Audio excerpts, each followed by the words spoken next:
ನಗರದಲ್ಲಿ ಒಟ್ಟು LPG bunk 3 ಬಂಕ್ಗಳಿರುತ್ತದೆ.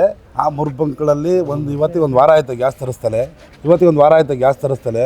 ಮೊನ್ನೆ ಯಾರೋ ಹಿರೇಮಂಗ್ಳೂರು ನಾಬ್ ಬಂಕ್ನವ್ರು ಕೇಳಿದ್ದಕ್ಕೆ ನಿಮ್ಮದು ನಾವು ಗ್ಯಾಸ್ ಕೊಡ್ತೀವಿ, 145 ರೂಪಾಯಿ ಲೀಟ್ರ್ ಹಂಗೆ ಕೊಡ್ತೀವಿ, ನಿಮ್ಮ ನಂಬರು ಮತ್ತು ಫೋನ್ ನಂಬರು ಆಟೋ ನಂಬರು ಕೊಟ್ಟೋಗಿ ನಾವು ಫೋನ್ ಮಾಡ್ತೀವಿ, ಫೋನ್ ಮಾಡಿದ ನಂತರ ಬಂದು ಟೋಕನ್ ಸಿಸ್ಟಮಲ್ಲಿ ನೀವು ಗ್ಯಾಸ್ ಹಾಕ್ಸ್ಕೊಂಡೋಗಿ ಅಂತ ಬೇರೆ ಹೇಳಿದ್ದಾರೆ. ಅದು ನಿಜಾನ ಸುಳ್ಳು ನಮಗಂತೂ ಗೊತ್ತಿಲ್ಲ. ಆ ಥರ ಮಾಡ್ತಾಯಿದ್ದಾರೆ ಅವರು.